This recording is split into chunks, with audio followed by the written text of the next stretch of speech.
very high expectations. My assessment is that those expectations have not been met, perhaps even had a kick in the stomach.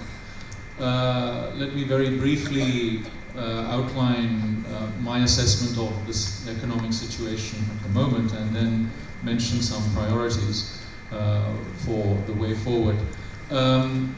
Sri Lanka, as the governor mentioned, as others have mentioned, has had a long and sorry record with its macroeconomic policy, fiscal in particular. My assessment is that the excesses of the Rajapaksa years have not been fundamentally corrected so far, and in some respects have got worse. Let me make a quick comment about fiscal policy and then about monetary policy. We had, in my view, two very bad budgets from last year. There have been excessive increases in public sector spending, on salary increases, on new entitlements. The tax system has continued to deteriorate.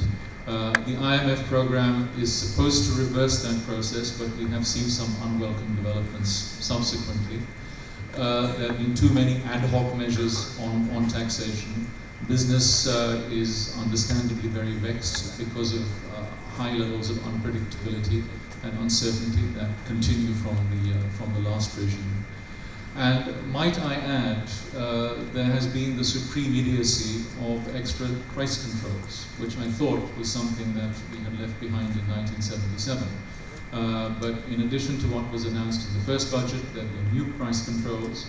The government, by creating inflation and by having import protection, puts burdens on consumers and then puts new burdens on producers and entrepreneurs in the form of tax controls. The message sent out is that this is about market busting rather than market facilitating. It sends very mixed and contradictory signals. Monetary policy was, in my view, far too loose following the excesses of this fiscal policy. I don't want to go into the detail here. I welcome very much the excellent appointment of the new governor. I think he understands the situation very well, as his comments displayed. The task of central banking is fundamentally to ensure macroeconomic stability at its core, price stability, not to compound the errors of fiscal policy. So I do wish him every success and Godspeed in achieving his targets, in resecuring the integrity of the central bank, and also in improving its credentials in regulation and oversight, not least in the conduct of treasury bond auctions. Let me now move very quickly to what needs to be done. And I should add, in addition to the issues that I've raised on macroeconomic policy, so far we haven't seen any serious reform on other fronts either. The window of opportunity is still there. It's not been completely exhausted, even though 18 months or so have passed. What are the priorities for the rest of this parliamentary term?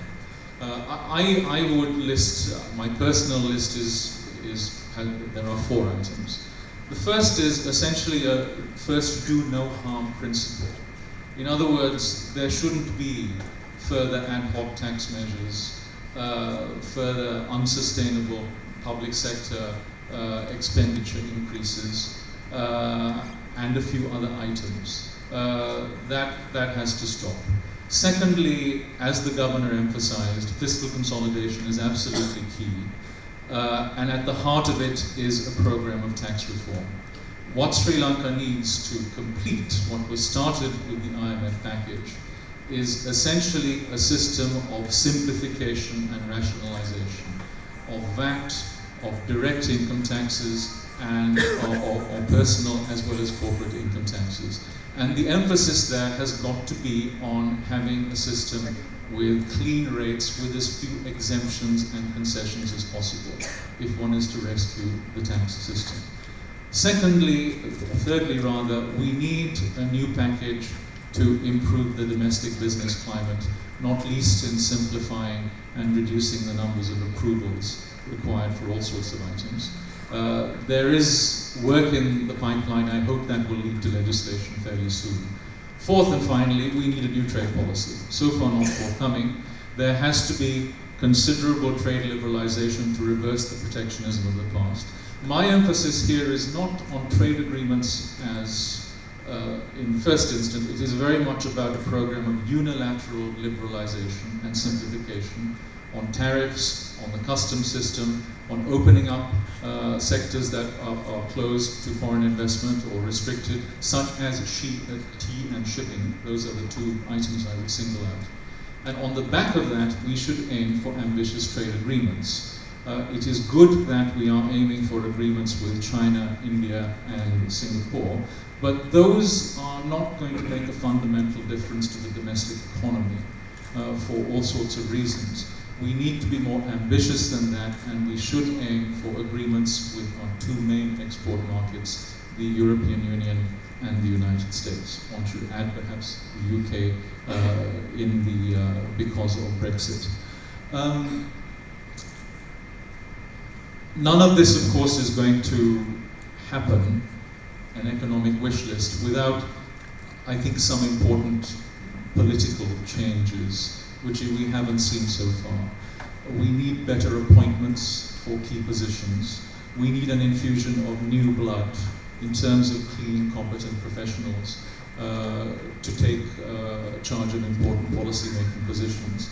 We need a credible economic plan backed up with a much better system for coordinating decision-making within government, which has been a big deficit in the last 18 months. And we need a message of practical, realistic economic reform to be sold to the Sri Lankan public, outside the Colombo bubble as well. And this is where cohabitation between the President and the Prime Minister and a national unity government can actually play to significant advantage in building that kind of consensus. Let me conclude with one final observation. As you see, I'm reigned somewhat on this parade. I think the window of opportunity is still very much there. It's a once-in-a-generation opportunity. I hope it won't be squandered. But the negative scenarios, if this opportunity is wasted, I think there are two.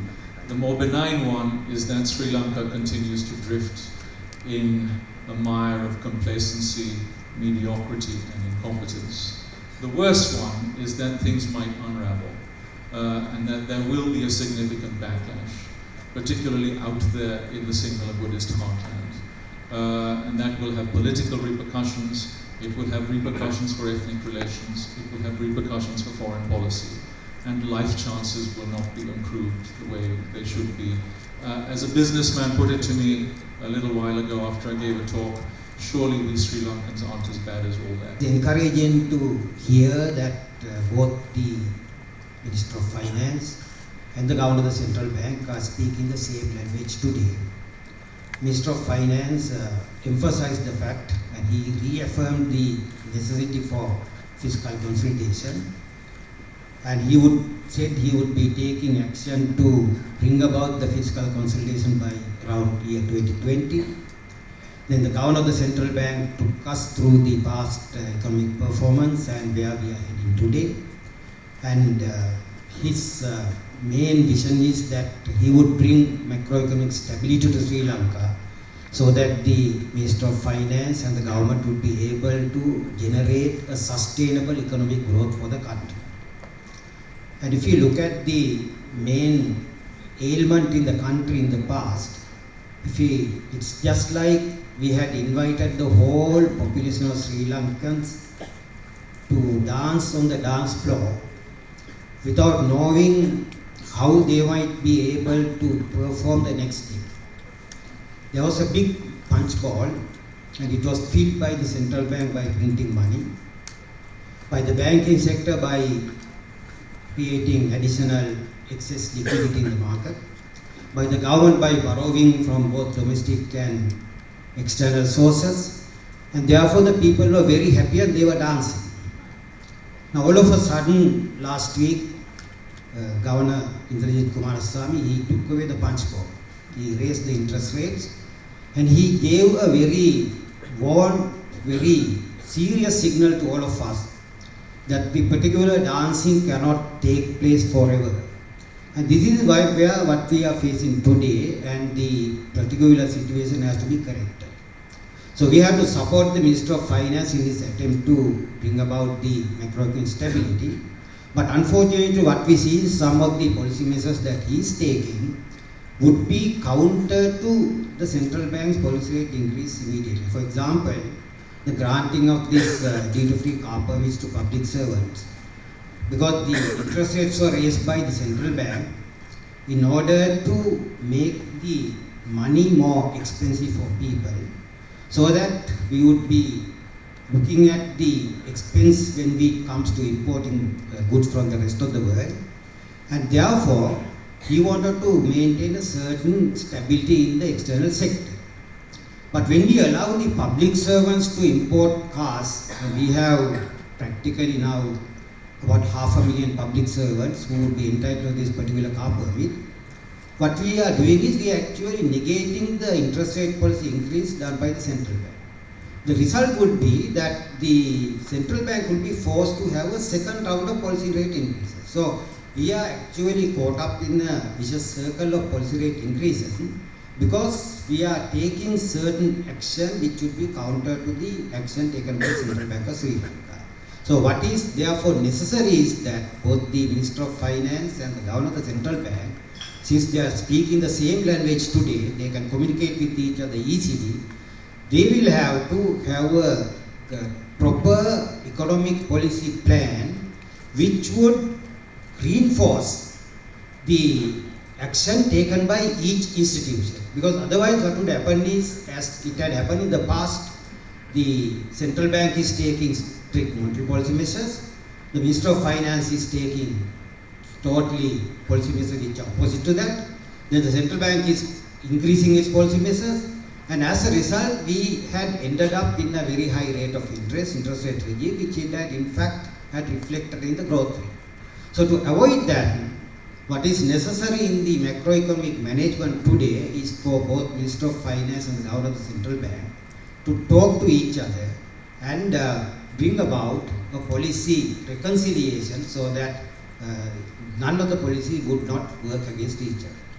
That is what we have to do in the short run, but in the long run, as the Governor mentioned, that we have to increase our exports. Increasing exports means we have to change from our present structure of exports, which are based on the simple technology-based exports, into complex technology-based exports. And for that purpose, we'll have to borrow technology from outside. At the same time, we'll have to develop technology inside. Now, what I see is that the development of technology in the country has been confined only the government sector. We have the industrial technology institute, we have the research institute, we have rubber research institute, we have the university system. None of the private sector big organization, I don't find there is a research and development unit except the product quality management research institute. So therefore, as the Chamber of Commerce, what you should do is you have to supplement the research and development initiatives taken by the state sector by having your own research and development outfits. You can allocate a part of your excess revenue for that purpose, so that it will be in fact a complementary to each other, and Sri Lanka would be able to change from the current simple technology based exports to complex technology based exports, which would be the final rescue for the country if we look at the future sustainable economic growth.